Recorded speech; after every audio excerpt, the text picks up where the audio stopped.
Pada umumnya membuat website itu biasanya pakai HTML ataupun CSS. Kayak video yang udah pernah gua bikin di sini itu adalah panduan supaya kalian bisa bikin website pakai HTML dan CSS untuk pemula pastinya. Dan ternyata kalian kuliah masuk ke informatika misalnya semester 1, semester 2 ada tugas untuk membuat website pakai Python. Dan gak sedikit di antara teman-teman gua juga yang kaget gitu bahwa Python itu kan bukan untuk web. Kok bisa ada tugas disuruh bikin website pakai Python?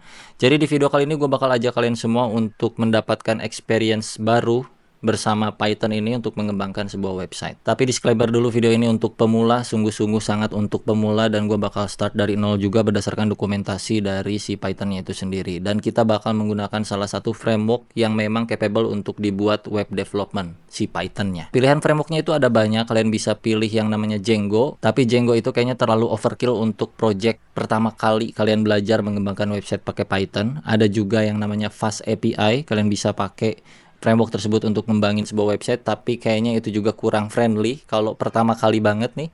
Dan yang terakhir pilihannya, kalau dari gue pribadi sebenarnya ada banyak sih ya, tapi yang terakhir ini pilihannya adalah Flash. Flash ini adalah micro framework ya guys, jadi dia framework yang skalanya kecil banget, size-nya juga kecil banget, dan bisa kita pakai dengan mudah. Cukup mempelajari Python dasar-dasarnya, terus kalian ngerti konsep-konsep dari cara kerja website itu seperti apa, back-end-nya tuh bekerja kayak gimana, front-end-nya bekerja kayak gimana, kalian bisa ngembangin sebuah website full stack pakai si Flash ini. Jadi intinya kita bakal ngembangin website yang sangat-sangat sederhana aja dengan tampilan yang biasa aja, tapi inti dari poinnya adalah gimana caranya si HTML CSS ini bisa punya backend dan websitenya jalan lewat Python. Goals kita kali ini adalah mempelajari Flash dasarnya banget, luarannya, cara setupnya seperti apa, cara jalaninnya kayak gimana, cara integrasiin Python dan HTML-nya seperti apa. Tapi sebelum kalian ngikutin video ini, gue sarankan kalian tonton dulu video dasar Python yang udah pernah gue bikin. Ini videonya. Kalau misalkan kalian udah cukup nyaman dengan sintaks Python dan mulai terbiasa dari video tersebut, kalian bisa mempelajari sedikit seputaran HTML dan juga CSS di video gua, tentunya ada, atau di video orang lain, terserah kalian.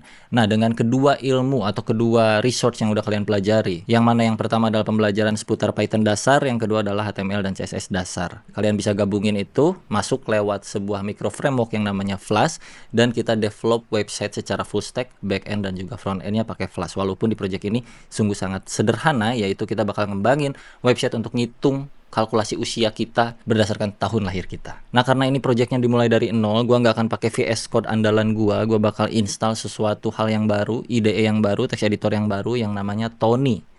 Bukan nama orang ya guys, Tony ini nama IDE. Jadi Tony ini memang spesifik untuk ngerjain codingan-codingan Python. Kita bakal download Tony IDE-nya, lalu kita ngoding Python di situ, lalu kita install Flash-nya dan coba ngembangin website pakai si Tony dan juga Flash. Tapi sebelum itu, karena banyak juga yang tanya, "Bang, VPS promonya kapan? VPS promonya kapan?" Oke, gue bakal coba kasih ke kalian semuanya. Di sini ada promo VPS lagi dari Hostinger, dan gue bakal coba tunjukin hasil pembelajaran dari video ini tuh kurang lebih seperti apa, yaitu kurang lebih ya kayak gini. Ini adalah tampilan website yang mana dibikin pakai Python dan sudah masuk ke dalam sebuah server juga, yaitu di sini domainnya namanya flash.cuidron.id. Nah, kalau misalkan pembelajaran kalian di awal itu udah demennya Python plus banyak materi-materi web development, Python ini rada beda perlakuannya ketika kalian mau deploy atau mau naikin ke sebuah server, pengen dilihat sama semua orang websitenya. Si Python ini rada beda. Berbeda dengan PHP guys. Kalau PHP itu kalian bisa beli hostingan-hostingan yang apapun lah, PHP itu biasanya support gitu. Di semua hostingan yang murah, yang mahal itu pasti ada PHP-nya. Tapi nggak semua ada support untuk Python-nya. Nah, maka dari itu VPS itu menjamin kita bisa menjalankan berbagai macam bahasa pemrograman, entah mau web development, entah mau back-end yang bukan area web, AI, machine learning, dan lain-lain. Itu kita minimal punya VPS lah. Jadi setelah mengembangkan project ini, gua langsung bungkus nih proyekannya pakai Docker, lalu dimasukin ke dalam server yang gua beli di VPS Hostinger, dan melakukan sedikit konfigurasi, lalu bisa di launch dan semua orang bisa ngecek yang namanya flash.cuidron.id. Oke, mungkin setidaknya sampai titik ini kalian udah cukup paham fungsi VPS itu apa. Kalau kalian punya proyekan Python, bisa menjalankan project Pythonnya di server. Sekali lagi, karena nggak semua hostingan itu support Python. Jadi gue bakal kasih tahu dulu ke kalian semuanya cara ngeklaim VPS promo di Hostinger dengan harga yang sangat super duper murah banget dan terbatas promonya. Ambil linknya di deskripsi, langsung buka aja di browser kalian masing-masing. Sini kita buka ya, Hostinger promo by DA Afrizal guys. Di sini linknya dari s.id, shorten link, tinggal dipencet lanjutkan aja. Nanti bakal diarahkan ke Hostinger. Nah, kalau udah masuk sini, kalian buka hosting di navigation barnya. terus pencet VPS hosting. Kita coba lihat, scroll ke bawah sedikit. Di sini ada KVM 8 spesifikasi terkencang di Hostinger ya, yang harga per bulannya Rp330.000. Tapi tenang, karena ini ada promo seperti biasa, promo yang sangat membludak seperti di video-video sebelumnya, itu semua sold out. Sekarang gue bakal pilih paket untuk KVM 8-nya. Di make sure kalian jangan login akun terlebih dahulu. Kalau misalnya sebelumnya kalian udah pernah dapetin promo Hostinger dengan akun tertentu, tips dari gue adalah silahkan daftar akun baru pakai email yang lain biar tetap dapat promonya, karena promonya khusus buat yang baru-baru aja. Jadi triknya, kalau kalian pernah dapetin promo Hostinger pakai akun email kalian, ganti dulu emailnya pakai email samaran, email bayangan kalian masing-masing. Oke, di sini gue bakal pilih yang 1 tahun atau 12 bulan di harga Rp360.000 per bulan ya guys. Dan kita promonya itu per tahun guys. Jadi nggak bayar Rp360.000 per bulan. Ini kalau kita ambil 1 tahun, Rp360.000 dikali 12 itu, aduh berapa ya, Rp360.000 dikali 12, 4.300.000 lebih guys. Tapi di promonya Hostinger untuk KVM 8 itu kalian bisa scroll ke bawah, harganya ada di, ini cek linknya di deskripsi untuk formulir ya, gua sertain semuanya, pokoknya detailnya di deskripsi. Yang KVM 8 itu 1.101.000 tahun, bukan per bulan ya. Jadi dari harga normal 4.300.000 turun jauh banget ke 1.100.000, lebih dari 50% pangkas harganya guys. Untuk spesifikasi yang bisa kalian lihat sendiri di situ, speknya udah gila-gilaan untuk server VPS-nya. Nah, sembari formulirnya kalian buka, disiapin dulu aja kayak gini ya, kosongan dulu, terus kalian coba isi dulu Hostinger akunnya. Ini kan kita belum punya akun, silahkan kalian daftarkan email yang belum terdaftar sebelumnya di sini. Masukin aja langsung ke form sini email dan kata sandinya. Oke, gua udah isi email dan passwordnya, silahkan dimasukin aja. Dan jangan lupa untuk pemilihan pembayaran kalian pakainya QRIS ya, dipencet QRIS. Dan nama depan opsional, nama belakang opsional, terserah mau diisi atau kagak, selalu dah. Nomor HP isi dengan benar ya, nomor HP kalian ya. Ini kan cuman konten doang nih. Aslinya mah gue juga ngisinya bener di belakang layar ini gitu. Ini buat contoh aja. Negara domisilinya pilih Malaysia. Cari Malaysia ya guys ya. Scroll. Nih pilih Malaysia ya guys ya. Terus untuk kabupaten provinsi yang lain-lain ini dikosongin aja, nggak kenapa-napa karena opsional. Jangan lupa di sini ada menu untuk lu masukin kode kupon. Harus dimasukin. Yang mana sebelumnya itu kan udah kepotong dari 11 juta jadi 4.438.800 rupiah. Kita tambahin DHST. Ini adalah voucher punya gua. Pencet tambahkan. Nanti bakal terkalkulasi ulang. Oke. Nah, kalau udah checklist hijau dan totalnya percis sama kayak gua segini, 4394.412, lu bisa buat tagihan pembayaran sekarang juga. Des. Oke, dan jangan lupa nanti bakal masuk ke menu invoice. Tahapannya masih sama seperti di konten VPS sebelumnya, konten promo-promo VPS gua. Nanti bakal diarahkan ke invoice, di copy langsung nih di bagian HB underscore bla bla bla sampai ke angka akhirnya. Ini di copy. Oke, stop dulu sampai sini. Kita balik ke formulir, silahkan dibuka formulirnya. Isi nama lengkap sesuai KTP, Dea Afrizal. Nomor handphone diisi juga. Alamat email aktif, ya kalian isi juga ya guys ya. Alamat email jangan lupa diisi sesuai dengan email yang tadi login, kalau bisa ya, yang tadi lu daftarin maksudnya, di bagian sebelum check out. Oke, dan scroll lagi ke bawah. Dari mana kamu mengetahui informasi ini? Dari Dea Afrizal udah pasti. Dipastiin dari Dea Afrizal dan sumber media informasinya dari YouTube, karena kalau tidak gua nggak tanggung jawab kalau lu nggak dapat promonya ya guys ya. Dea Afrizal dari YouTube. Oke. Pilih paket hostingan. Nah, sebenarnya di sini kalian masih bebas pilih ya. Semua yang tertera di sini adalah harga promo saat ini. Jadi ketika kalian buka formulirnya dan masih bisa diakses seperti di video ini, masih terbuka nih formulirnya, bisa lu pilih-pilih, itu berarti masih ada promonya. Dan gua bakal ngedemoin untuk promo KVM 8. Tapi kalian pun kalau misalkan budgetnya masih kurang, lu masih bisa coba pakai yang KVM 2 dulu. KVM 4 yang berbeda itu cuman spesifikasinya aja, sisanya sama banget semuanya percis, cuman beda spek dan harganya aja. Oke, kalau udah dipilih kita scroll sedikit ke bawah. Tadi kita udah klaim, yang mana artinya itu kita udah punya invoice di sini. Maka di formulirnya di bagian order paket hosting promo ini udah klaimnya dicentang aja dan masukin invoice number hostingernya ke dalam form ini. Contoh HB underscore bla bla bla yang tadi kita copy ya, yang ini tempel ke sini. Dan jangan lupa di screenshot. Ini bukti invoice sudah tercipta, kalian screenshot. Di sini gua bakal screenshot dulu. Segambleng ya guys ya, kalau bisa sampai bawah banget, sampai total harga semuanya kelihatan. lu simpen, terus lu masukin ke dalam formulirnya di area screenshot sini. Tinggal ditarik aja, kita tungguin. Oke, udah masuk. Dan jangan lupa upload bukti transfer produk promo. Nah, transfernya kemana? Silahkan scroll sedikit ke atas. Di sini kalian bisa lihat ada petunjuk yang bisa kalian buka. Ini adalah panduan aslinya berupa PowerPoint. Kalian kalau nggak ngikutin video ini bisa ngikutin PowerPoint yang ada di sini karena udah step by step banget. Tapi gua nggak lihat ke PowerPoint karena udah hatam, betul-betul hatam cara ambil promo dari hostingernya. Jadi kalau kalian udah masuk ke step yang sama seperti gua, yaitu tinggal upload bukti transfer, tapi kalian masih bingung transfernya kemana, ceklah di PowerPoint-nya.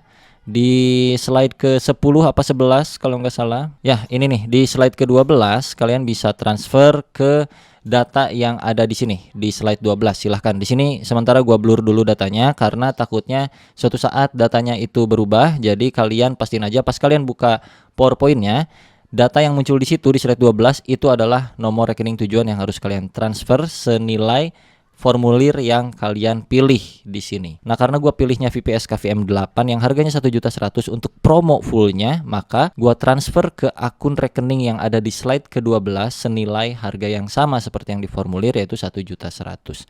Dan kalau udah terkirim bukti transfernya, kalian capture, langsung masukin ke dalam formulir yang di bagian input file bukti transfer produk promonya. Langsung masukin sini. Oke, kalau udah scroll lagi ke bawah, diisi nama pengirimnya siapa, dia Afrizal, dan bank pengirimnya itu apa. Gua pakai BCA. Oke. Berikutnya tinggal pencet saya menyetujui dan saya menyetujui.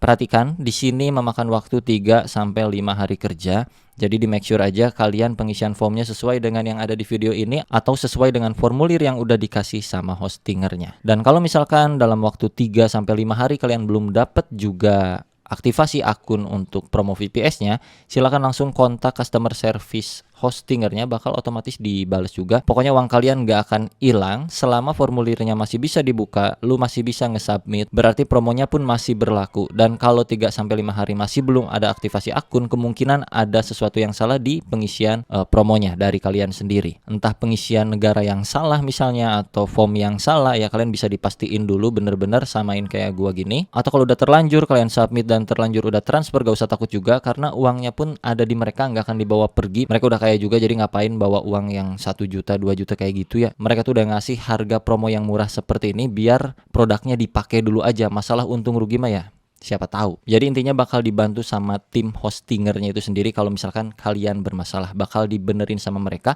asal kalian konsultasi ke mereka. Kalau misalkan 3-5 hari itu enggak ada aktivasi akun sama sekali. Tapi kalau misalkan ngisinya sesuai dengan panduan, dengan formulir, dengan arahan yang ada di hostingernya, maka ya otomatis kalian bakal dapetin promo VPS-nya dengan waktu yang 3-5 hari doang. Dan udah terbukti banyak juga subscriber gua yang punya VPS dari hasil promo ini, guys. Menarik sekali. Kalau udah tinggal pencet submit aja dan kita tungguin sebentar sampai Google Form-nya muncul halaman baru seperti ini. Your response has been recorded. Artinya udah kekirim formulirnya ke hostinger, mereka ngeproses 3-5 hari kerja. Silahkan ditunggu di email yang kalian daftarin tadi. Jadi nanti bakal otomatis ada email aktivasi datang ke kalian. Ada pesan email yang bakal masuk dari hostinger ke akun yang kalian daftarin di dalam formulirnya, dan kalian harus aktivasi. Setelah aktivasi nanti bakal masuk ke dashboard untuk melihat hasil promo yang udah kalian dapat. Udah kurang lebih kayak gitu ya. Apakah kalian udah punya servernya? Simpen aja dulu. Nanti mungkin ke depannya gue bakal bikin tutorial gimana caranya sih proyekan ini bisa up ke server yang udah kalian beli di hostinger. Atau mungkin kalian mau eksperimen dulu, tanya-tanya ke AI dulu gimana caranya Pak AI, ChatGPT, supaya proyekan Python gue bisa masuk ke VPS. Pasti dijawab sama ChatGPT dan dikasih tahu caranya kayak gimana. Tapi kalau masih bingung nanti gue bakal bikinin tutorialnya ya. Kita lanjut dulu ke pembelajaran seputar Flash-nya. Nah, di sini kalian bisa lihat ada websitenya Flash yang udah gue buka. Ini adalah dokumentasinya, dimana dia bilang ini Flash sangat lightweight atau sangat ringan. Nah, kenapa si Flash ini disebut lightweight? Karena dia berbeda dengan framework sebelahnya, walaupun sama-sama dari Python, yaitu Django. Kalau Django itu udah kayak full fitur atau biasa kita sebut baterai include ya guys, baterai include. Artinya udah banyak banget yang bisa kita langsung pakai di sana di Django gitu. Jadi memang itu lebih enak untuk project kayak macam e-commerce yang gitu-gitu, pakai Django tuh lebih sedep lah. Nah, kalau Flash itu seminimal mungkin gimana caranya kita bisa develop dengan kencang secara cepat. Jadi ngodingnya bisa lebih cepat, tapi kalau kita butuh berbagai macam fitur lainnya kita bisa download aja. Nggak tersedia di flashnya, kita download dari luar, pasang ke dalam flashnya. Jadi si flash ini micro framework. Kalau butuh sesuatu ya ambil aja dari luar, pasang ke flashnya. Jadi nggak semuanya ada di dalam flash. Oke, proses penginstalannya juga sederhana. Ada berbagai macam versi ya kalau kalian lihat di dokumentasinya. Tapi cara yang paling gampang tuh, makanya tadi di awal gue bilang untuk pemula dan dari nol, kita bakal download yang namanya Tony. Alright, jadi dengan Tony ini kita tinggal set aja gitu supaya langsung environmentnya nyala semua, Pythonnya bisa dijalanin tanpa harus download yang lain-lain gitu ya.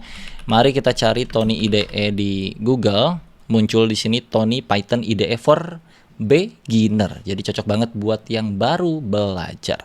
Langsung diklik aja. Udah tampilannya juga cuman kayak begini doang. Berbeda jauh sekali dengan VS Code yang mana kita harus konfigurasi beberapa hal, download ekstensi supaya bisa Pythonnya berjalan. Tapi kalau di Tony udah memang spesifik untuk Python, so kita langsung download aja. Terserah kalian, kalau misalkan OS kalian itu Windows, ya download aja yang Windows. Untuk versi Pythonnya, gue sarankan versi terbaru di 3.10 ya. Kalau kalian Windows, ambil nih yang ini, cuma 20 MB-an doang. Versi Python 3.10, 64 bit, kalau Windowsnya 64 bit. Gue rasa kalian udah tahu lah, PC kalian atau laptop kalian itu 64 bit atau 32 bit. Kayaknya zaman sekarang udah jarang yang 32 bit, jadi pilihlah yang 64 bit kalau memang kalian 64 bit. Alright, yang Linux ya, kalau kalian udah OS-nya Linux gak akan gue jelasin dah ya, cara installnya kayak gimana. Pasti udah ngerti, nggak mungkin lu pasang Linux tapi nggak ngerti cara install software seperti apa, oke? Dan gue bakal download pakai versi Mac karena kebetulan di sini gue pakai laptop Mac, jadi gue download yang Mac. Proses penginstalannya juga sederhana, tinggal next kayak software pada umumnya, nggak perlu hal-hal aneh. That's it, udah langsung bisa dibuka dan kita ngoding Python. Ini membutuhkan waktu sekitar 10 detik kalau gua di sini ya. Tinggal diklik aja dan kita geser penginstalannya, nggak geser deh, kayak gini ya. Next, continue. Kalau di Windows mungkin agak beda sedikit, tapi intinya tetap next, continue, next. Nggak usah ada yang dianeh-anehin.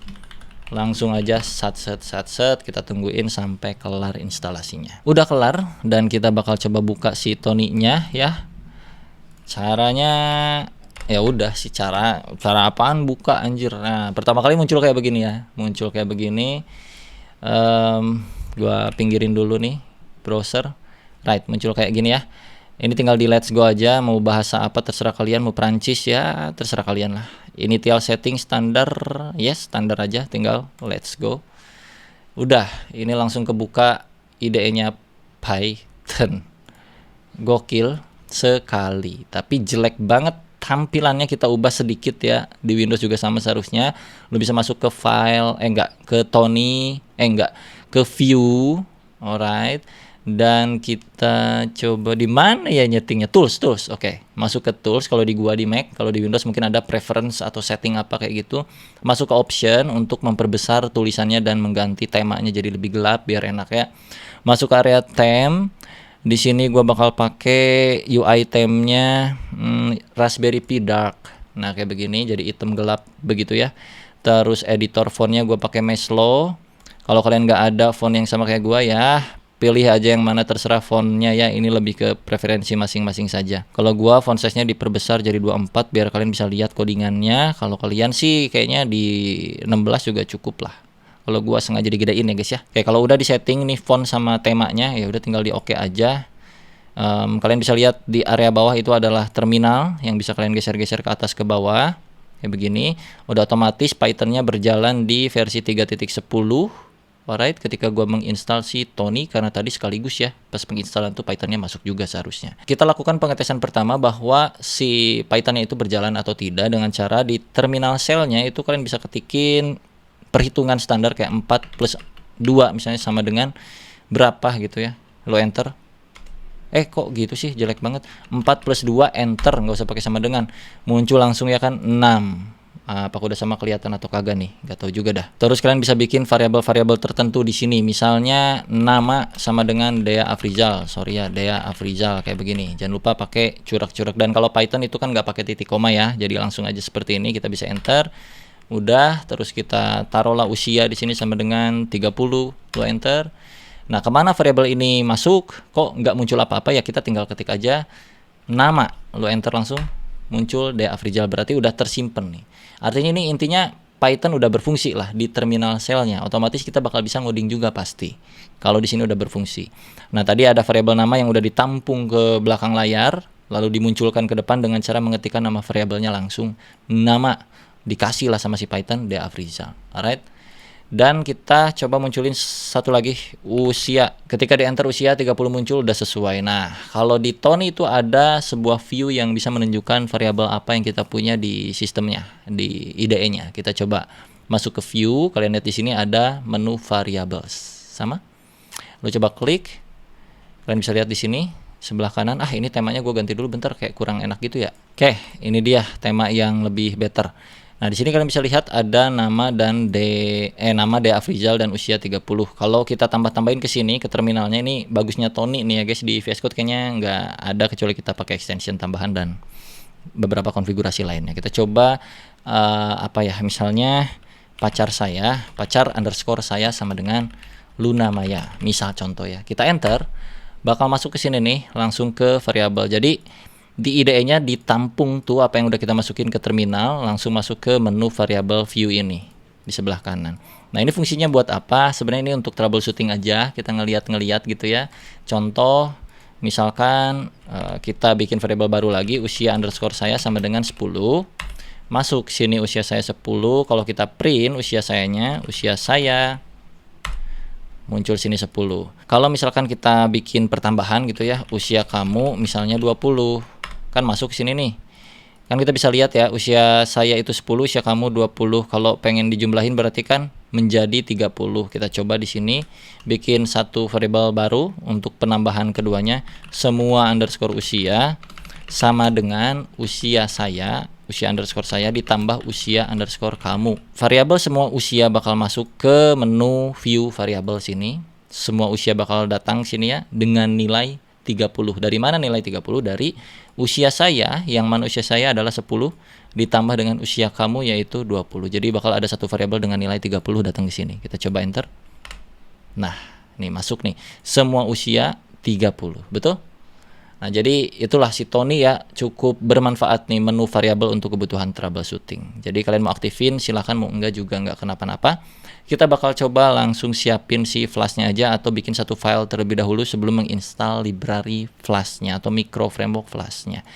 Di sini kita langsung save aja ya, bisa mencet tombol save ini untuk ngasih nama filenya terlebih dahulu sebelum ngoding. Lu taruh dimanapun terserah, mau di folder download, bikin satu folder baru misalnya nama test strip Python test strip flash misalnya gini, create. Di dalamnya baru kita save file yang kosong ini dengan nama main.py misalnya ya. Kita save. Kita akan coba sedikit di sini. Misalkan kita punya jeruk dengan harga sama dengan 5.000 ya kayak gini. Lalu kita punya nanas harganya 8.000. Terus kita punya uang sama dengan 20.000. Begitu. Oke, lalu kita bakal print untuk kembaliannya itu berapa. So di sini kita bikin variabel kembalian. Ini materi yang udah dijelasin juga di video yang waktu itu, jadi seharusnya kalian nggak begitu bingung kalau udah nonton video itu ya. Kembalian sama dengan uang dikurangi ya jeruk plus nanas, begini kan ya. Lalu kita print kembaliannya, kembalian. Dan nggak usah pakai titik koma apa, kita play langsung nih. Untuk menjalankan program ini ngetes dulu aja ya sebelum flash nih. Play aja, lalu muncul notifikasi, kita langsung allow. Kalau di Windows munculnya apa gua nggak tahu, tapi intinya kalau ada notifikasi di allow aja, di yes, nanti bakal langsung muncul ke terminal shellnya di sini angka 7.000. Artinya ini adalah kembaliannya 7.000. Uang 20.000, ini harga 13.000-an total nih jeruk dan nanas ya. Nah, supaya lebih enak kita coba format dulu untuk outputnya biar nggak angka doang, memastikan beberapa fungsi bawaan Python berfungsi, dengan cara kita printnya pakai F ya, atau di format string kayak gini. Tambahin F, terus curek 1, kembalian kamu adalah titik 2, kasih kurung kurawal. Nah, variabel mana yang mau kalian keluarin ke dalam sebuah blok string ini. Jadi biar nyambung antara variabel dengan string outputnya. Alright, masukin sini, yang mau kita keluarin adalah kembalian. So, langsung ketik di sini kembalian. Lu save, Ctrl S. Lu coba jalanin. Kembalian kamu adalah 7.000, berarti sudah berfungsi dan kita bisa siap untuk penginstalan Flash-nya. Oke, cara install Flash-nya sederhana. Kalau di Tony, kalian bisa masuk ke menu Tools. Di sini ada yang namanya Manage Plugins, lu bisa klik. Oke. Nah, ini adalah library yang bisa kalian install. Sebenarnya Tony ini lebih banyak dipakai untuk kebutuhan microcontroller, IoT kayak gitu. Tapi kita pakai untuk belajar Python karena IDE-nya gratis juga dan mudah dari sisi user interface untuk yang pertama kali belajar Python. Alright. Dan Flash-nya udah ada di dalam sini, kalian bisa search langsung Flash, bakal muncul nih, ada Flash, Flash Big App, Big Tempo, Binding, dan lain-lain. Kita bakal pilih yang Flash doang, yang paling atas, diklik. Lalu kalau sudah muncul seperti ini, langsung dipencet aja install. Alright. Kita tungguin. Dan kalau sudah muncul seperti ini, that's it, seharusnya udah kelar. Kita bisa close. Kita bisa make sure lagi untuk melihat ke package yang udah kita punya. Klik aja manage package. Cari lagi di sini Flash-nya. Klik lagi Flash-nya. Oke, ini udah terinstall ya, berarti karena di sini munculnya uninstall, artinya sudah tersedia di ini directory gua nih. Installed to bla bla bla, berarti sudah terinstall untuk Flash-nya, tinggal kita eksekusi. Oke, kita close lagi, kita coba bikin codingan pertama Flash dan kalian bisa lihat di dokumentasi. Untuk Flash itu standar banget codingannya, kita bisa klik minimal application. Jadi mempelajari benda-benda aneh di dunia coding kayak macam micro framework, library, itu dari dokumentasinya yang pasti bakal lebih jelas sih ya. Nah, di sini dibilang untuk minimal application itu kan bisa copy paste aja ini terus cek apa yang terjadi. Kalau gue biasanya kayak gitu. Jadi pertama kali nyobain sesuatu hal ya copy paste aja dulu, nggak kenapa-napa sih, nggak ada yang marahin juga, siapa yang marahin copy paste. Ini kita bisa copy dan kita bisa tempel ke sini secara menyeluruh, langsung paste aja. Dah, ini untuk memake sure dulu bahwa micro framework Flash-nya terinstall di Tony kita ya guys ya. Lu coba save dan jalanin, nanti bakal otomatis harusnya port 5000 bawaan defaultnya Flash kalau kita jalanin, kalau kita running. Kita coba pencet run ya. Oke, langsung muncul di sini, kalian bisa baca ya. Server Flash up running di file main, debug mode-nya off, dan ini adalah development server. Jangan dipakai di production katanya gitu. Dan berjalan di localhost port 5000. Kalian bisa klik langsung untuk membukanya di browser dan muncul tulisan Hello World. That's it. Ini adalah Flash apps yang sangat minimal, membangun website pakai Python dan sintaksnya cuman kayak gini doang. Kok bisa bang? Jangan tanya gua, tanya yang bikin Flash ya guys ya. Sebenarnya sederhana di sini tuh, kalau kita runtun satu persatu, kita import dulu di baris satu ini ya. Flash-nya diimport dari library yang udah tadi kita install. Lalu kita bikin satu variabel baru yang mencerminkan semua isian si Flash. Semua isian Flash yang udah kita install tuh bakal masuk ke dalam variabel app. Karena di dalam Flash ini ada banyak metode function yang bisa kita gunakan. Contohnya apa yang bisa kita gunakan? Yaitu ini, route. Makanya di sini kalian bisa panggil add app, yaitu dari variabel app yang udah kita bikin di sini, kita panggil metode route bawaannya si Flash. Alright. Jadi gerbang kalian mau pakai sesuatu hal di Flash itu lewat add app. App.route adalah untuk membuka URL di sebuah website. Kalau kalian bikin website pakai HTML, CSS doang, nggak ada yang beginiannya, karena ketika diklik 2 kali indeks HTML-nya itu akan langsung dieksekusi gitu, kebuka langsung websitenya di directory tersebut. Biasanya pakai web server macam Nginx atau Apache gitu ya. Jadi indeks HTML-nya itu masuk ke web server sono, nggak ada konfigurasi yang slash gini di sisi codingannya, nggak ada. Itu nanti aturannya dari sisi web server. Web server, alright. Nah kalau di Flash ataupun di berbagai macam framework yang kayak API gini, itu kita define terlebih dahulu. Kita buatkan rute, ini tuh route kayak rutenya lewat /URL, maka kita bakal membuat function yang namanya function hello world atau method. Mungkin anak-anak Python, mohon maaf nih, gua bahasanya bahasa JavaScript. Ini sebenarnya bebas, mau lu taruh hello world, mau lu taruh agak aneh sih memang gue juga ya. Ini kita coba ASD nggak jelas kayak begini, kita coba save. Cara nge-restartnya ya tinggal pencet tombol ini, nggak usah khawatir ya. nanti bakal ke reload otomatis dan kita reload. Masih fungsi juga, nggak masalah. Jadi lu mau taruh nama sepanjang apapun di sini asal nggak ada spasinya itu nggak masalah, dan ya berfungsi. Lu mau ganti-ganti isiannya, it's sorry, restart dulu, aman juga. Nah, terus ini buat apa bang? Ini sebenarnya kan metode ya guys, bisa kita gunakan nanti mau diaktifin kapan, nggak aktif kapan. Nah, biasanya kalau untuk route yang utama itu kita bisa taruh main misalnya. Membuat ciri lah intinya, ciri bahwa codingan HTML ini adalah mencerminkan main atau metode utama ketika membuka rute gerbang URL slash doang. Kalau misalnya kita ganti nih isinya jadi about ya. Ini P itu kan paragraf HTML. Ini tuh isinya HTML guys. Ini percis HTML. Oke. Nah, ini gerbangnya lewat slash. Kalau kita save dan restart lagi, ini kan URL-nya kalian bisa lihat 127.0.0.1 atau localhost .25000.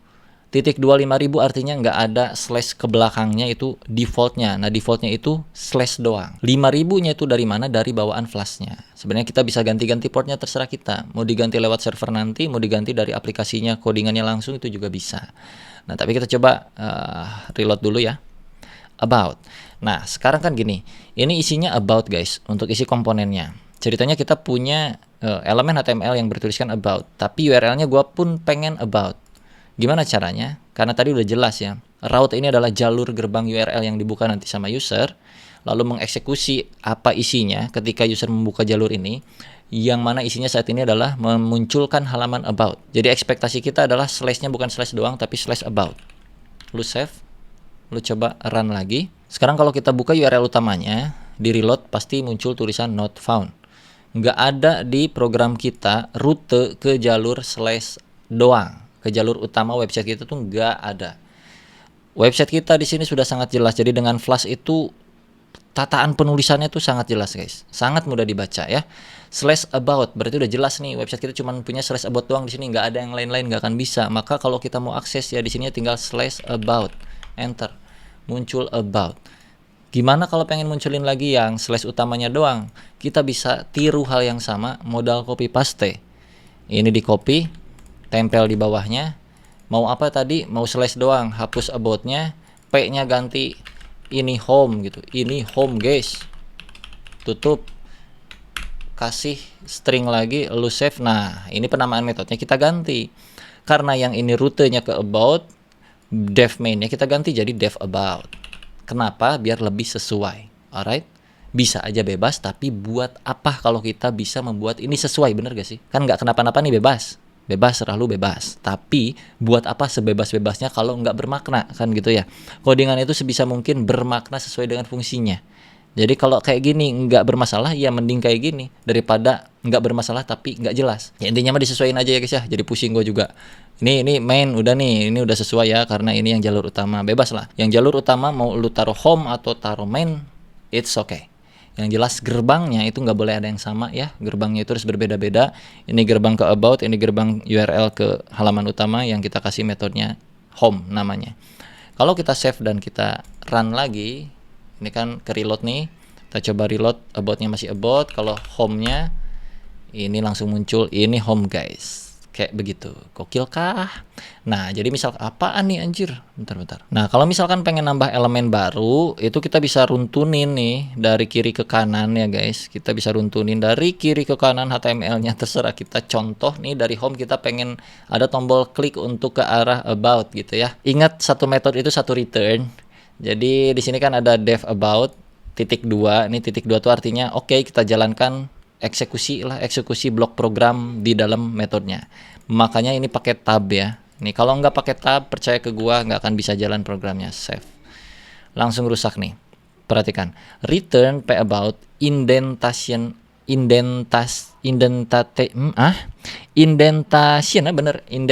error alias blok kodenya nggak akan dieksekusi karena setelah .2 tuh harus ada tab dulu. Kalau di Python tuh aturannya tab begitulah, pokoknya tabulasinya harus bener. Alright, nggak bisa kayak di JS bebas sembarang kiri kanan terserah lu, nggak bisa. Di sini harus lu bikin tab. baru dia akan berfungsi. Jadi kalau kalian ada yang error nggak jelas seperti ini, cukup dibaca aja errornya. Kalau muncul indentation error, berarti ada codingan yang tabnya nggak bener. Contoh di sini kita tab, ininya kayak begini, lu save, rusak lagi. Add app indentation error. Wow, add app indentasi error. Oke, kita back, kita jalankan, buff, running lagi. Kayak gitu ya. Jadi kalau di Python perlu diperhatikan spasi dan tab sangat-sangat berpengaruh. Nah, katakanlah yang home ini, biar lebih enak kita taruh dulu di atas ya. Karena pada umumnya kan home dulu, baru about, baru kontak, kayak gitu-gitu. Kita taruh ini, gua cut di bagian awal biar lebih enak ya. Di bagian sini, di sini nih. Biar lebih yahut. Lalu setelah P itu kita bakal kasih BR untuk nge-enter, atau pakai P lagi, bebas terserah kalian. BR untuk nge-enter. Ini mah cara paling sederhana dulu ya, jangan ngarep yang aneh-aneh dulu. Ini ya maklum lah, oke. Biar nggak pusing. Bukan PA di sini ya, ahref ke arah /about, lalu masuk ke about page misalnya, tutup A-nya. Dah kayak gini. Ini gua awasin dulu variabel nih, awasin dulu. Nih, ini P, lalu ada ahref masuk ke gerbang utama /about ke sini nih. Jadi cara nyinkronin file ke filenya ibaratnya, kalau di HTML kan 2 file HTML tuh, satu file index, satu file about, satu file service gitu-gitu kan, satu file kontak. Kalau di sini gini aja dulu, gampang. Walaupun nanti kita bisa pisah file, nanti gua tunjukin juga caranya pakai template namanya. Kita save dulu, cobain ya. Kita save dulu. Oke, sudah jalan, kita reload browsernya. Sekarang langsung muncul ya, masuk ke about page, dan kalau kalian klik, maka seharusnya dia bakal pindah ke about. Simple. Codingannya kayak gini, nggak perlu 2 HTML karena langsung di render di dalam metode yang kita punya, itu dev home dan juga dev about. Nah sekarang tugas dulu buat kalian, gue mau ngopi ya, belum habis nih kopi gue gara-gara kalian nih. Aduh, jadi Python web nih aneh juga ya, tapi seru aja sih. Tugasnya adalah sangat sederhana, silahkan bikin menu kembali di bagian about page-nya, sama kayak gini lagi sebenarnya, tapi ngarahin ke URL gerbang utama di about-nya. Jadi kalau udah ke about, ada tombol baru di sini, kembali, pas diklik balik ke home. Silakan dikerjain dulu, gua ngopi dulu.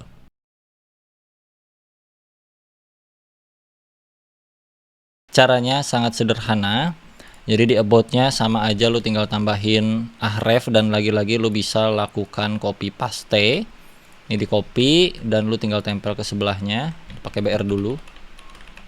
Sini. Terus untuk slash-nya kita awasin aja. Nggak usah pakai about. Kenapa? Karena kita mau pergi ke halaman utama setelah masuk ke halaman about. Coba save dan jalanin lagi. Pencet tombol run. Buka lagi browsernya, kita reload, langsung masuk ke about page. Oke, jadi sederhana untuk navigasi antara page A ke page B. Kita cobain. Ini masuk ke about, ini masuk lah. Kok masuk ke about dua-duanya? Teksnya harus diganti. Masuk ke home page. Jalanin lagi. Kita buka lagi browsernya, reload. Oke, ini di about, mau masuk ke homepage, klik. Sekarang ini di homepage, pengen masuk ke about, klik, dan udah bolak-balik kayak gitu ya. Nah, yang menariknya kalau kita pakai framework di web kayak beginian, kita bisa langsung bikin variabel, dan variabel tersebut bisa dikirim ke HTML-nya. Kalau kalian ngoding HTML CSS doang, itu kan rada susah untuk kita bisa mainin variabel. Kecuali kita pakai JavaScript dan mainin DOM. Itu lumayan pusing banget ya, nggak? Kalian bisa cek video gua seputaran DOM di sini. Nah, kalau di micro framework kayak macam Flash itu sangat mudah. Contoh kalau bikin variabel di Python itu kan sederhananya misalnya kayak gini. Ini kita mau bikin sebuah variabel untuk menentukan judul halaman ya. Kita taruh namanya web_title sama dengan ini kan kita ada di method home untuk halaman utama. Gua bakal taruh judulnya di sini halaman utama. Nah, sekarang karena kita udah punya variabel web title, kita bisa masukin variabel ini ke dalam paragraf HTML-nya. Kalau di JavaScript itu kan pakai DOM, kalau di sini langsung aja jebret bisa masuk gitu. Dengan cara apa? Kita format dulu nih stringnya, karena nggak bisa langsung masuk ke sini. Kalau lu tulis ini web title gini nggak akan bisa sih. Lu coba save dan restart, munculnya bakal web title karena harus ya dipakein sesuatu hal gitu. Kita coba reload dulu. Nah, setelah kalian reload tuh bakal munculnya kayak gini. Ini web title, ini web title. Sedangkan kita tuh pengen munculin nilai dari variabelnya, bukan nama variabelnya kayak gini. Caranya kita bisa tambahin di depan stringnya pakai huruf F kayak gini ya. Format. stringnya diformat supaya bisa masuk sebuah variabel ke dalamnya. Cara masukinnya pun bukan web title kayak gini, bukan yang kayak tadi, itu bukan, karena kita harus pakaiin deklarasi awal dengan kurung kurawal, lalu ditutup kurung kurawal lagi. Ini dikasih kurung kurawal, sebelah sini ditutup kurung kurawal. Artinya kalau kalian ketik di sini ini web title, bacanya adalah ini halaman utama, karena web title punya nilai halaman utama. Jadi bakal muncul nanti ke outputnya adalah ini halaman utama gitu, nggak akan ini web title lagi. Cukup paham? Kita coba restart dan reload lagi browsernya. Langsung sekarang tulisannya ini halaman utama. Nah sekarang kalian bikin juga hal yang sama untuk si about. Caranya sederhana kan ya, kalian bisa langsung ketik-ketik sekarang sambil gua bakal menuliskan sintaksnya. Jadi lo bisa taruh multiple name di sini untuk web title-nya boleh sama. Kenapa bisa sama kayak gini? Karena berbeda blok. Jadi codingan yang ada di dalam dev home ini kan udah masuk ke tabulasi ya. Area di dalam method home. Jadi variabel yang ada di sini tuh nggak akan dideteksi di metode-metode lainnya. Jadi sangat aman untuk kita bisa menuliskan variabel name yang sama. Tapi kalau misalkan variabel name ini ada di luar metode, secara global di declare, contoh dia ada di sini ya, misalnya ini di luar metode nih. Jadi semua metode bisa mengakses web title. Ini gua cobain dulu ya. Halaman utama udah di return juga. Terus di sini kita bakal pakai juga ini web underscore title. Coba save, keduanya bakal punya nilai yang sama, halaman utama untuk di home dan juga di about. Kita coba reload dan ini halaman utama di halaman utama lalu kita masuk ke about. Oh sorry, belum ditambahin F nya di depan, tambahin F. Kita restart lagi, coba masuk ke homepage, ini masuk ke about, tuh tetap mau ke mana-mana halaman utamanya ke bawah. Oke, karena dia global variable, bisa diambil nilainya di manapun. Tapi kalau udah dimasukin web title-nya ke dalam salah satu metode kayak gini, dia nggak akan bisa dipakai lagi nih web title-nya di area method about, karena udah beda blok program. Cukup simpel, sampai sini cukup mengerti ya. Kita coba restart. Oke, kita coba masuk ke home. Ini halaman utama di home, dan kalau kalian masuk ke about akan muncul tulisan internal server error. Kenapa? Kalian bisa baca errornya di sini. Errornya adalah web title is not defined, di mana di bagian return f bla bla bla ini nih ada di kode baris ke-12. Kalian bisa lihat di sini line baris 12 in about. Ini di about ini baris ke-12 web title tidak terdefinisikan. Jawabannya kenapa tadi udah cukup jelas, yaitu variabel web title-nya ada di dalam blok sebuah function atau sebuah metode. Jadi nggak bisa dipakai di luar metode tersebut, kecuali tadi kita pakai global variable. So kalau pengen menentukan nilai baru untuk variabel baru di about, ya kita bikin variabel baru tersebut dengan nama yang sama, nggak akan kenapa-napa, nggak akan konflik, nggak akan terjadi duplikasi, nggak akan. Gua taruh untuk yang about namanya adalah halaman about, gini ya, lu save. Dua variabel dengan nama yang sama tapi nilai yang berbeda di blok yang berbeda, aman. Alright, kita coba run dan restart aja. Reload, ini halaman about, masuk ke home, ini halaman utama, ini halaman about, ini halaman utama. Cukup ngerti sampai sini penggunaan variabel di dalam Flash. Jadi variabelnya bisa di passing. Nah keuntungannya apa? Jadi kalau misalkan ada kalkulasi, ada kebutuhan komputasi yang tinggi, misalnya kayak di sini lu ada pengolahan AI, misalnya contoh ada pengolahan AI pakai library misalnya NumPy atau Panda dan teman-teman lainnya lah, apa itu ya, untuk kebutuhan machine learning misalnya. Nanti kalian punya variable output, yang mana output ini adalah isian dari AI ya. Sini misalnya AI X Y misalnya nilainya nih. Lalu output ini harus keluar ke tampilan website, ya tinggal dipanggil aja outputnya ke sini jadi output. Nah itu fungsinya variabel bisa berbagai macam hal, apalagi kalau pakai micro framework kayak macam Flash gini, pengkalkulasian suatu logic tertentu di area dalam metodenya itu bisa dilakukan, lalu hasilnya bisa di passing ke tampilan websitenya tanpa harus mikirin elemen-elemen bingung kayak di DOM JavaScript gitu. Oke, cukup paham ya? So, kita masuk ke materi berikutnya untuk membuat sebuah inputan di satu halaman, di mana kita bakal buat inputan untuk kebutuhan menghitung usia dari berdasarkan tahun lahirnya si user gitu. Ini sangat sederhana tapi bisa menjadi gambaran bahwa kalau kalian pakai native HTML CSS akan sangat sulit rasanya untuk bisa bermain hal seperti ini.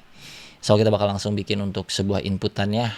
Jadi siapin aja kopi dan cemilannya, let's go, kita masuk ke sesi yang berikutnya. Oke guys, kita bakal mulai bagian menariknya untuk merombak semua struktur yang ada di sini. Jadi kita bakal pindahin HTML ini keluar lewat file HTML sesungguhnya supaya apa? Supaya lebih fleksibel ngoding HTML-nya. Bisa masukin CSS juga lebih enak.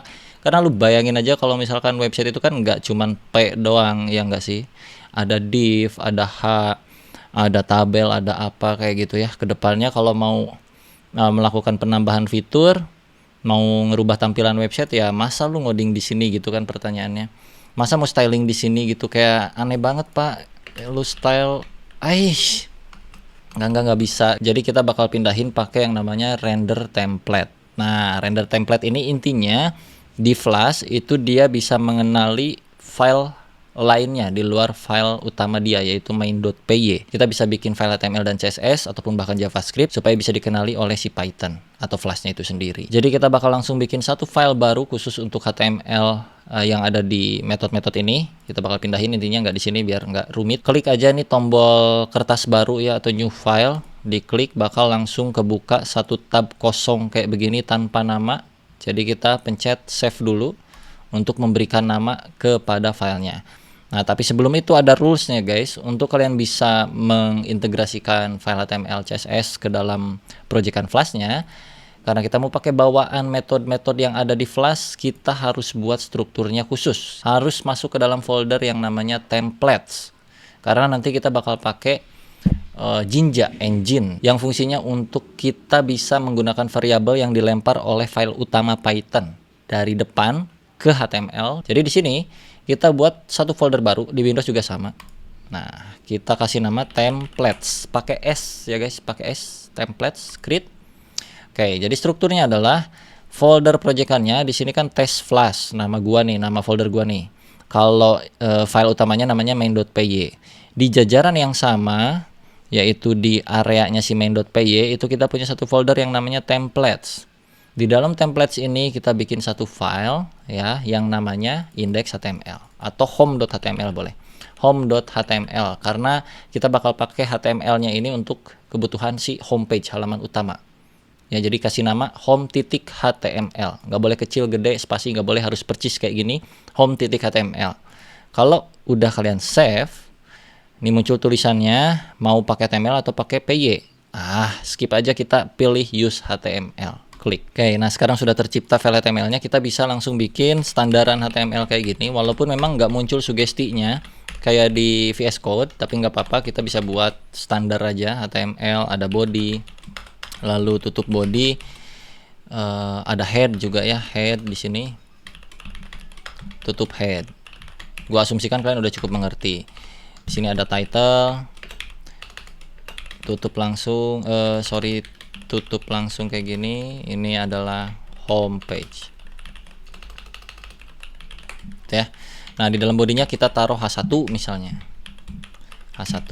Di dalam H1-nya kita taruh aja halaman home.html gini untuk sampel awal. Lu save. Nah, ini nggak akan bisa muncul, nggak akan bisa apa-apa kalau kita nggak pakai yang namanya render template. Jadi kita harus import dulu di file utama kita supaya bisa mengarahkan jalur dari slash URL ini ke HTML tersebut. Anggap aja mindahin P seluruhnya ya, ini dipindahin ke sono. Nah, tapi si file main.py itu nggak tahu dia ada di mana. Maka dari itu kita harus arahkan, right? Cara pengarahannya gampang banget. Di sebelah pengimportan Flash, lu kasih koma, ambil yang namanya render_template. Nah, kalau udah kayak gini, kita bisa pakai render template-nya untuk mengarahkan URL slash ke template mana yang kita punya. Jadi home.html ini adalah sebuah template HTML yang kita punya. Maka disebutlah render template. merender template mana filenya, yaitu merender template home.html. Nah, di bagian return kita bisa hapus seutuhnya. Kita bisa ambil langsung render underscore template, buka tutup. Nah, di dalam sini mau file mana yang kita render. Yang mau kita render adalah home.html, maka ketikin aja langsung di sini home.html. Jangan lupa pakai string atau kutip satu kayak begini ya. Lu save, dan sekarang kita coba restart. Oke, jalan normal. Buka lagi webnya, lu reload, muncul kayak gini doang, halaman home.html dengan format H1. Betul, ini udah H1 karena dia tebal dan besar. Gua zoom in 500% guys, by the way. Dengan kayak gini jadi lebih enak ngedevelop bagian metode-metodenya, terutama untuk logic-logic tertentu. Kalau kita gabungin di sini sebuah elemen HTML plus ada logic juga, kayak terlalu mumet di otak, ngelihatnya di mata kayak gak enak. Jadi kita pisahin pakai render template. Gimana caranya kita bisa passing nilai dari variable web title ke file HTML yang terpisah? Bener gak? Kalau tadi kan kita tinggal masukin aja karena P-nya ada di sini. Nah, kalau sekarang ini P udah kagak ada, nggak bisa lagi ngambil kayak beginian nih, udah nggak bisa lagi. Gimana caranya? Adalah di sini ada parameter kedua yang bisa kita passing. Parameter pertama adalah file utamanya, yang mana nih yang mau kita arahkan dari URL yang kita punya, yaitu ke home HTML, kasih koma, data apa sih yang mau dikirim ke file sono. Di sini kan nggak nerima data saat ini.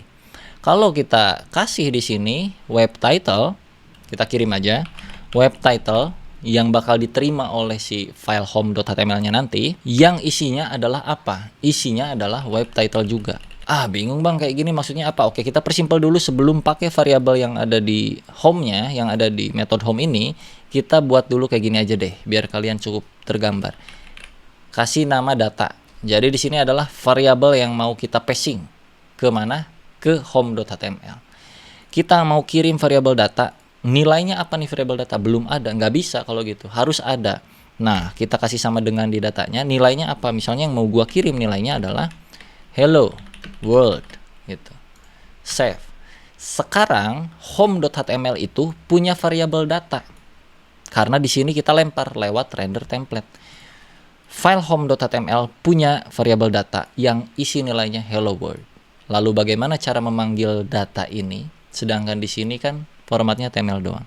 Caranya, karena secara default Flash itu pakai Jinja Engine, itu adalah sebuah template engine supaya kita bisa memanggil variabel di dalam file HTML.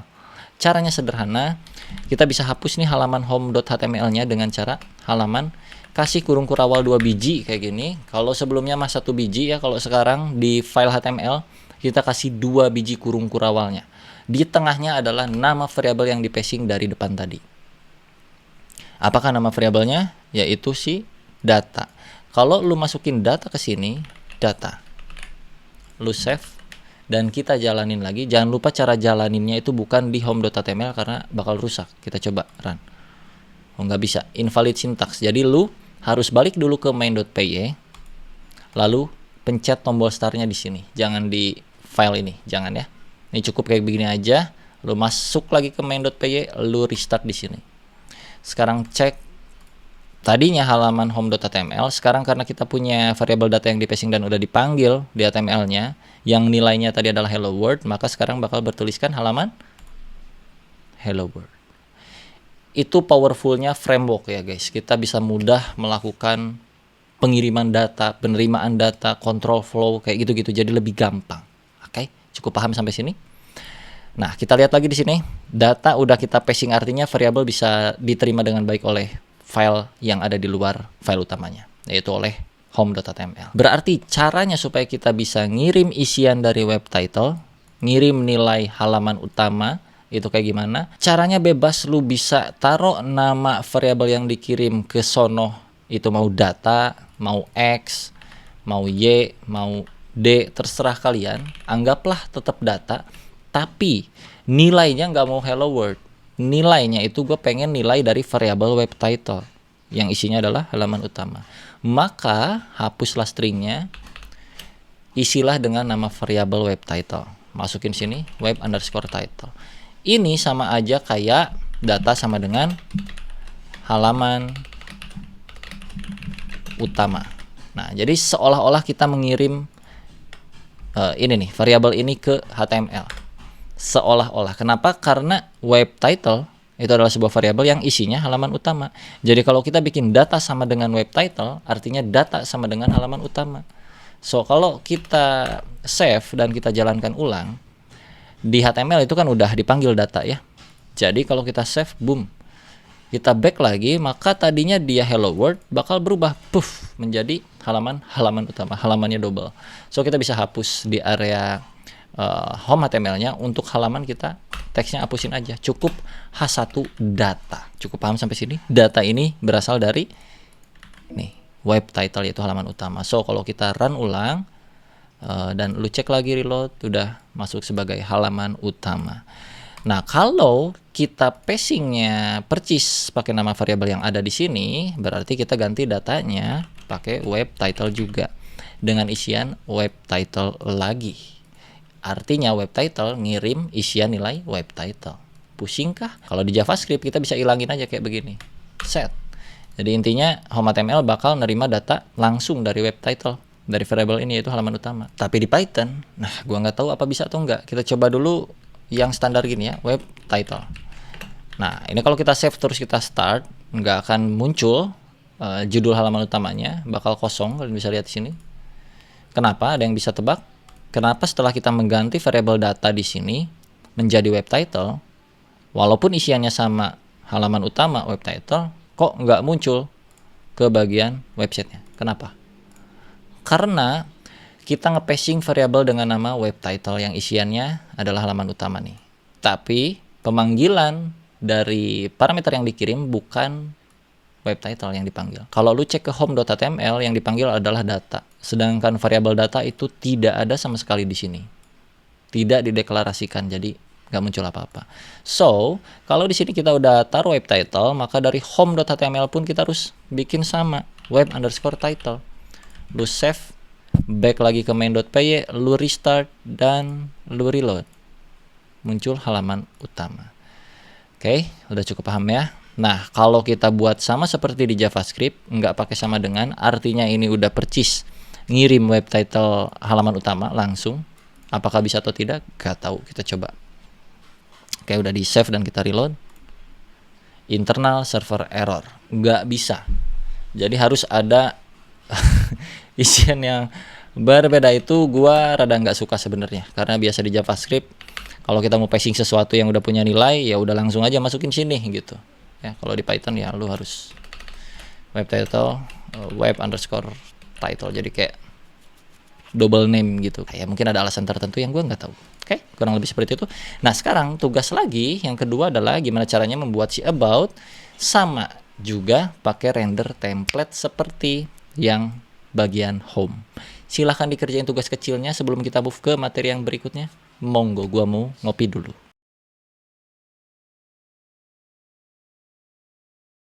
Oke, sekarang kita lanjutin lagi untuk ngisi tugasnya. Apakah kalian sudah selesai atau belum? Jadi sederhana ya. Cara pertama adalah karena kita mau membuat slash about ini ke halaman baru, yaitu halaman file about.html, maka di sini langsung saja kita buat new file kayak tahapan yang sebelumnya. Diklik aja dan jangan lupa setelah kosong kayak gini kita pencet save. Nah, masuk ke folder template, selalu di sini kita bikin satu file yang namanya about.html. Alright, dan kita save. Use .html, jangan pakai yang py karena kita memang mau bikin .html. Save. Sekarang filenya udah berubah nama menjadi about.html. Lalu tahapan berikutnya tinggal bikin standar format HTML. Ada juga body ya, ada body di sini. Per body. Alright, body. Di dalam bodinya ada H1 lagi yang isinya adalah sesuatu hal, terserah kita, kiriman data dari main.py-nya yang mana namanya adalah web title.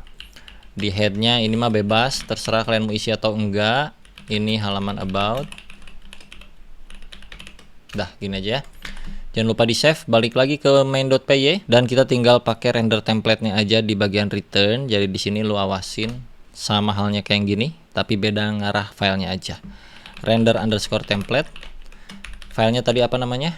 Adalah about.html. Yang kedua adalah passing data variabelnya mau apa. Kita mau passing web title, so masukin web_title sama dengan web_title, tutup. Dan sekarang kita save lalu run atau restart ulang programnya. Sekarang cek, di sini adalah halaman utama. Kalau kita ganti ke /about, maka sekarang udah muncul halaman about. Padahal di HTML-nya tidak ada tulisan halaman about. Ini mah title ya, tab browsernya, tab browser. Oke, kita coba lagi ya biar lebih jelas. Di sini tab browser untuk title, di sini juga kita ganti tab browser biar kalian tahu bahwa di file HTML-nya tuh nggak ada tulisan halaman sama sekali. Right, kita jalankan ulang. Perhatikan, ini tab browsernya berubah jadi tab browser dan tulisannya halaman about. Kalau kita back, ini halaman utama ya, tab browser juga. Oke, cukup paham sampai sini? Ada yang kepusingan langsung aja masuk ke kolom komentar ya, tanyain di situ, mungkin nanti bakal dijawab juga sama teman-teman lain yang sudah berhasil. Nah, sekarang saatnya kita bikin inputan untuk di halaman yang berbeda. Jadi gue bakal bikin satu halaman di sini. Caranya sederhana sama aja, app.route untuk melakukan perhitungan kalkulasi usia kita saat ini berapa berdasarkan tahun lahirnya. Oke, gue bakal taruh /usia, lalu nama metodenya dev check_usia, buka tutup .2. Oke, dan kita bakal arahkan /usia ini ke file baru, yaitu file usia.html untuk memunculkan inputan. Jadi langsung aja kita bikin satu file baru dan di save, taruh nama filenya usia.html atau check_usia.html boleh. Oke, dimasukin ke dalam folder templates, lalu save dan save sebagai .html file. Di sini copy aja semua yang ada di about, masukin ke check_usia, lalu ganti di bagian titlenya check usia. Untuk H1 web title kita awasin, pengecekan usia berdasarkan tahun lahir. Lalu kita punya form, lalu kita tutup dulu formnya. Di dalam form kita punya inputan ya, input type-nya number. Ini adalah materi dasar HTML, seharusnya kalian udah pada paham juga karena nonton dulu video seputaran dasar-dasar HTML ataupun dasar Python ya. Input type-nya number, kita kasih name di sini untuk ciri bahwa kita mau mengambil nilai dari inputan yang mana. Nah, inputannya kita taruh tahun_lahir untuk name-nya. Jadi name ini supaya ciri kita bisa ngasih perhitungan nanti di bagian Python-nya. Terus kita tutup langsung inputnya. That's it, kayak gini aja ya. Terakhir adalah button submit-nya di sini. Button type submit, hitung usia. Tutup button. Lalu di formnya kita bakal pakai metodenya adalah post. Oke, dan dia bakal ngarah kemana actionnya. Nah, gua pengennya ketika button ini diklik, halamannya tetap di situ, tetap di /usia, karena cek usia HTML ini nanti URL-nya bakal diakses lewat /usia. Lewat mana? Ini nih, lewat /usia ya, untuk halaman check_usia.html. Jadi actionnya gue bakal tetap mengarahkan ke arah /usia. Kita save terlebih dahulu. Udah cukup sampai sini ya untuk check_usia HTML-nya. Kita balik ke main.py. Di route yang usia kita bakal return render template dulu untuk melakukan pengecekan bahwa HTML untuk cek usia itu berfungsi. Masukin ke sini check_usia.html. Kita save dan kita restart, lalu kita cek URL /usia. Mari kita coba /usia. Muncul di sini ya, pengecekan usia berdasarkan tahun lahir. Tugas kita sekarang adalah bagaimana caranya bisa mengetahui nilai yang diinputkan di sini. Misalnya gua lahir tahun 2000 misalnya ya. Ketika dipencet hitung usia, nilai 2000 itu bisa diambil untuk dilakukan kalkulasi. Tapi masalahnya ketika disubmit aja, di sini muncul tulisan method not allow atau tidak diperbolehkan gitu. Metode post yang kita buat lewat HTML-nya tadi. Kalian perhatikan, untuk form itu metodenya post. Artinya kita mau ngepost data, ya, ngirim data ke sisi server. Nah, supaya metode post yang di HTML ini bisa berfungsi di /usia, yaitu di main.py yang ini, nih metode yang ini ya, kita harus nambahin beberapa hal. Kita bakal import dulu yang namanya request di sini guys. Oke. Taruh di sebelah render underscore template sebuah request. Lalu di bagian app route-nya kita bisa menambahkan parameter tambahan, lu kasih koma. Di sini kita masukin metode yang bisa digunakan oleh route usia. Karena secara default kalau kita nggak taruh metodenya yang support itu apa aja, maka dia cuman support metode get doang. Kalau get itu cuma kayak nampilin URL tadi, tapi kalau post itu ngirim data lewat belakang nggak akan kelihatan. Alright. Jadi kita harus declare di sini methods sama dengan pakai kurung buka kurung tutup apa yang di allow metodenya. Kita mau allow method get dan mau allow method post. Jadi ini artinya route usia atau jalur URL / usia itu bisa support untuk metode get memunculkan tampilan ini. Nah ini metode get. Ketika diklik URL ini berubah metodenya menjadi post. Jadi kita harus allow di area route-nya di sini. Allow get, allow post. Kalau kita save sekarang terus kita restart, mari kita coba lagi reload di / usia ya. Ini URL-nya. Kita coba submit hitung usia. Sekarang aman, nggak ada error-error lagi karena sudah kita solve lewat menambahkan metode get dan post yang possible untuk / usia. Tapi masalahnya itu nilai tadi kemana nih? Gua masukin angka 2000, lahir tahun 2000-nya hilang, kagak ada. Kita nggak tahu value-nya masuk kemana. Nah supaya lebih clear lagi, gua mau masuk dulu ke check underscore usia untuk ngasih ciri bahwa ini adalah sebuah label untuk kita masukkan tahun lahir, gitu. Tutup labelnya, save. Nah, input ini harus dimasukkan sebuah number atau angka ya, di mana angkanya adalah tahun lahir si user. Nah, di sini pula kita udah masukin yang namanya name tahun lahir, artinya kita bisa menangkap inputan tersebut di Python kita karena si HTML ini adalah bagian dari / usia. Tapi cara mengambilnya adalah kita harus masuk dulu ke validasi. Jika ada button diklik, jika button dipencet submit, itu artinya dia requestnya post, dan kalau requestnya post maka kita bisa mengetahui inputannya itu apa isinya. Caranya sederhana, di sini gue bakal bikin if, validasi standar di beberapa bahasa pemrograman pakai if kayak gini. Jika ada request dengan metode sama dengan post kayak gini, maka kita bakal melakukan apa? Nah ini artinya adalah jika request metodenya itu adalah post, kita mau ngapain. Nah request ini diambil dari apa yang udah kita import di atas. Ini kita import request, lalu kita bisa menentukan, oh ada request dengan metode post, maka kita mau ngapain? Kita mau tangkap nilai dari inputannya. Cara nangkap inputannya adalah pakai yang namanya request form. Kita print dulu aja biar gampang ya, biar kelihatan di area sel terminalnya apakah nilainya masuk atau enggak. Print buka tutup, kita ambil dari request.form, kasih siku-siku array kayak gini. Di dalam sini adalah nama inputannya. Tadi kita punya di HTML nama inputannya adalah name-nya tahun lahir, tahun underscore lahir. Supaya kita bisa nangkep value yang diketikin oleh user lewat inputan ini, maka masukin aja ke request form string kutipnya ini tahun underscore lahir. That's it. Kita save dulu lalu kita restart dan kita bakal cobain lagi. Sekarang perhatikan ini cara debugging ya. Di print dulu sebelum dimunculin ke HTML. Ini di area sel terminalnya kosong, nggak ada apa-apa. Kita coba reload di sini.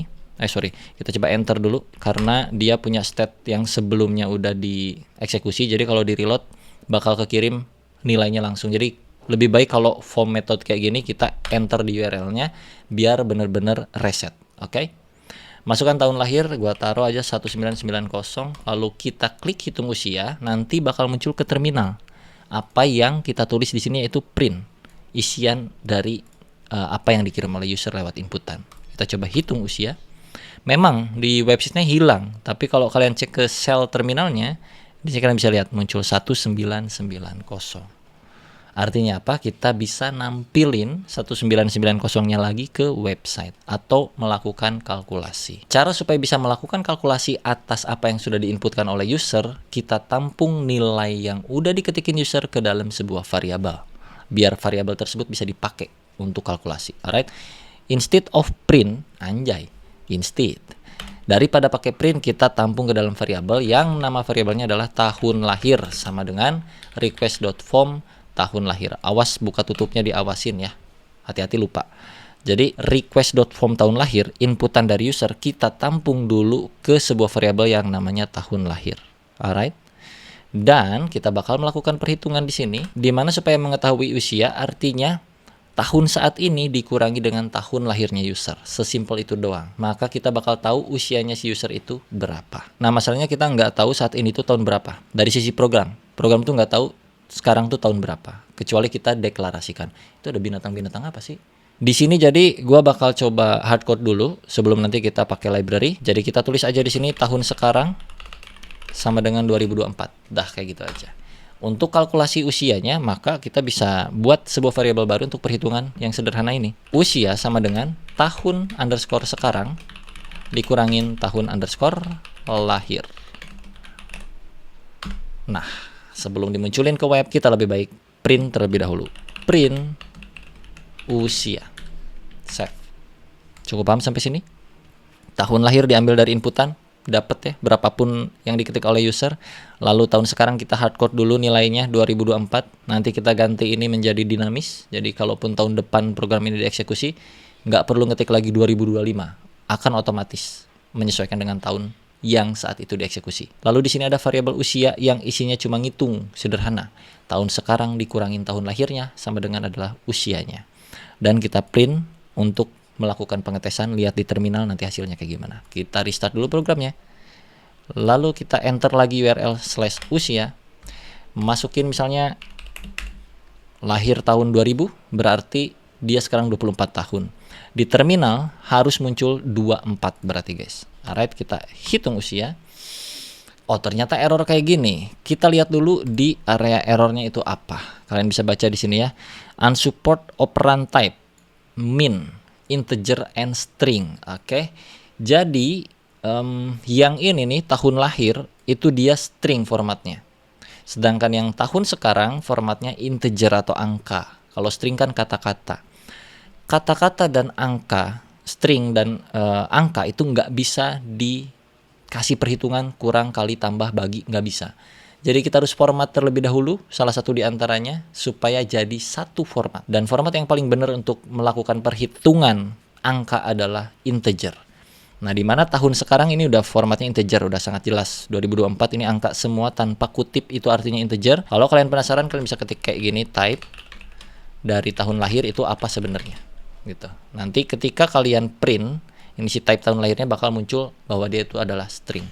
Supaya dia menjadi integer, maka kita bisa bungkus sebelum request.form-nya kita convert dulu jadi in. Caranya sungguh sangat sederhana. Langsung aja ketik in, buka tutup, lalu bungkus request form tahun lahirnya ke dalam buka tutupnya. Jadi kayak gini. Ini adalah integer gitu. Maksudnya dari buka tutup ini tuh apa yang ada di dalam in buka tutup adalah sebuah integer sekarang mah. Ya, jadi tahun lahir udah integer. Oke, jadi integer dikurang integer bisa possible. Tapi kalau string dikurang integer nggak bisa karena beda format. Alright. Sekarang kita coba save dan restart lagi. Let's check it out. Enter URL-nya. Buff. Lalu kita coba masukin tahun 2000. Saat ini di terminal kosong, nggak ada apa-apa ya guys. Kalau kita pencet tombol hitung usia, nggak error lagi dan akan masuk ke lognya di terminal cell-nya. Kita cek sini udah ada 24. Artinya kita bisa memunculkan langsung ke HTML-nya. Kalian bisa return dulu di sini sederhana HTML yang langsung saja ya kayak gini pakai F kayak yang pas awal untuk melakukan pengetesan. P kasih buka tutup kurung kurawal 1 biji aja karena dia ada di dalam metode yang kita punya. Cek usia. Binatang apaan sih? Musim hujan Bandung ada binatang-binatang terbang di rumah gua, agak heran. Terus /p ya tutup, jadi nggak fokus sih bangke nih ya. Usianya masukin ke sini. Kasih tahun. Jadi nanti bakal muncul 24 tahun. Usia kamu saat ini bisa ditambahin gitu. Usia kamu saat ini adalah 24 tahun misalnya. Kita coba save dulu ya. Lalu kita restart. Yo, kita cek lagi, di enter lagi URL-nya. Masukin 2004 misalnya, berarti umurnya harusnya 20 ya kan. Dang. Usia kamu saat ini adalah 20. Good job. Tapi permasalahannya adalah ini webnya kok berubah gitu. Yang tadinya nih usia /usia tuh tadi tampilannya nggak gini. Kok sekarang jadi berubah? Kenapa? Karena rendernya jadi double. Di sini kita nge-return 2 kali. tadi lu bilang return cuma sekali bang, kok ini 2 kali bisa? Karena dia di beda blok guys, ini di blok if, sehingga kalau masuk ke metode post dia cuma mengeksekusi return yang ini dicuekin. Tapi kalau nggak metode post alias sebelum di submit buttonnya, dia bakal munculin renderan yang sebelumnya. Cukup paham nggak? Jadi kalau gua enter lagi usia bakal kembali ke sini karena nggak ada yang mencet hitung usia. Jadi supaya nggak pindah renderannya, kita bisa render kembali si template yang udah kita punya sebelumnya. Daripada pakai F gini, kita bisa taruh lagi render template, cek underscore usia, kita masukin lagi ke sini. Oke, .html, sip. Jadi tampilannya nggak akan berubah. Tapi ada masalah berikutnya. Kita coba restart dulu ya. Sekarang tampilannya nggak akan berubah.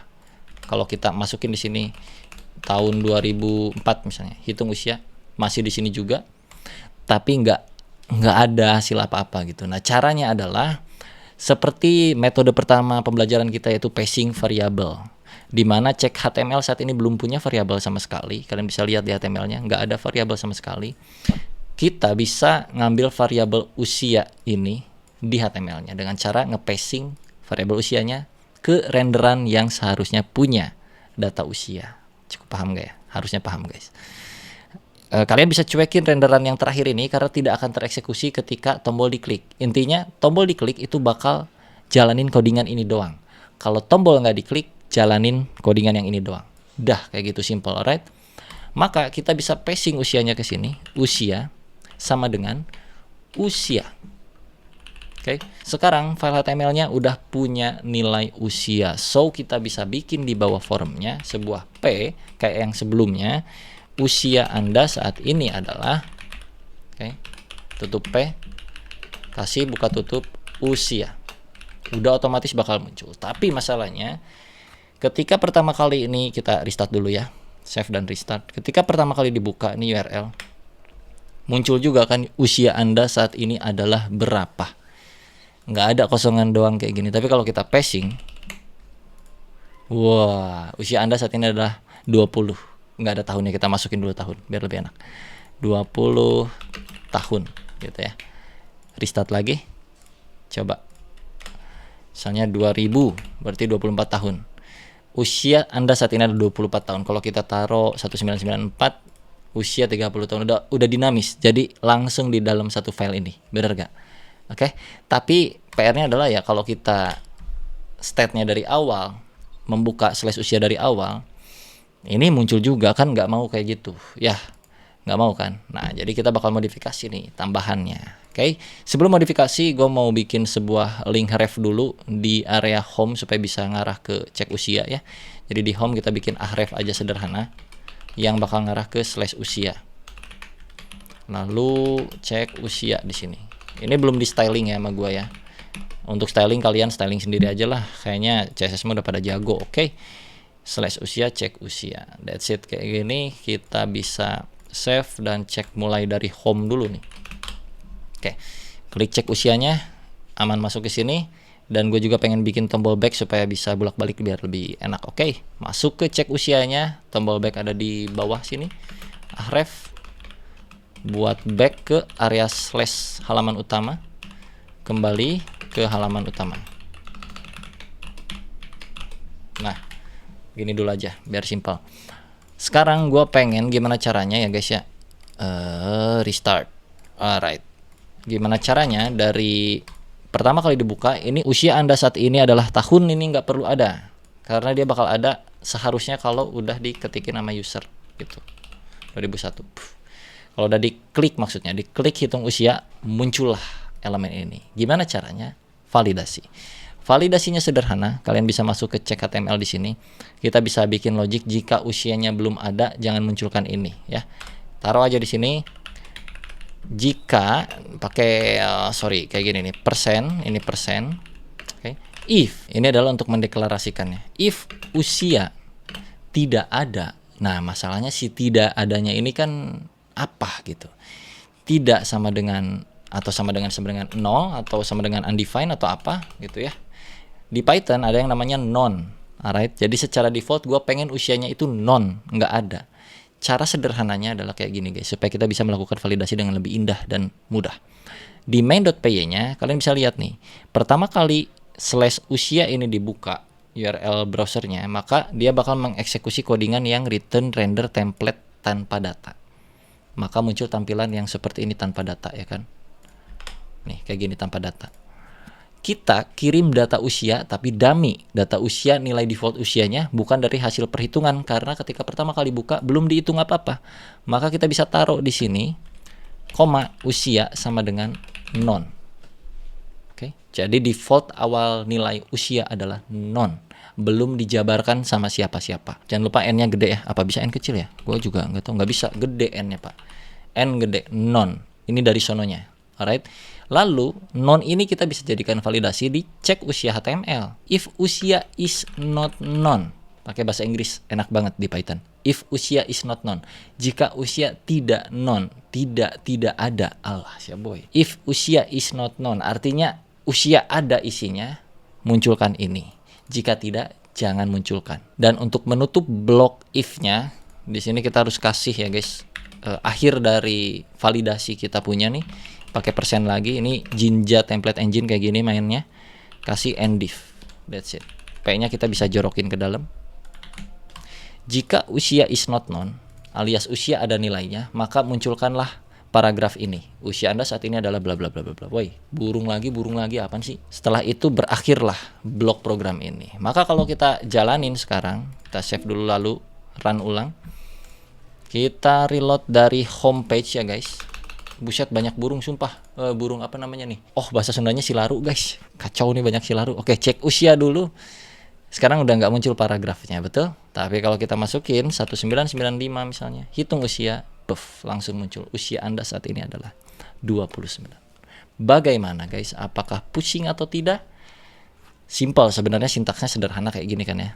Cuma main di logic aja, bolak-balik kesana kesini kayak gitu aja. Sebenarnya bisa lebih sederhana lagi dari ini, tapi dengan kayak gini seharusnya kalian tergambar gitu. Oh iya ya, bisa dimainin kayak begitu. Dan nanti pun di Python kalian bakal menemukan cara-cara tertentu. Jadi ini basicnya adalah dari codingan Python sama Percis yang dibungkus oleh micro framework Flash, sehingga kita bisa mengembangkan website dengan sangat mudah kayak begini doang sintaksnya untuk melakukan perhitungan usia tanpa JavaScript. Dan tetap kalian bisa combine dengan CSS file ataupun dengan JavaScript file, pasti bisa juga supaya websitenya lebih powerful lagi, ada animasinya misalnya, tampilannya bagus, dan kalian tinggal masukin aja ke sini kayak biasa, ke HTML biasa, stylenya dideklarasiin, JS-nya dideklarasiin, jadi sangat powerful. So kurang lebih kayak gitu aja. Kalau kalian pengen lihat full sintaksnya dengan CSS-nya juga, kalian bisa cek link di deskripsi untuk GitHub gua.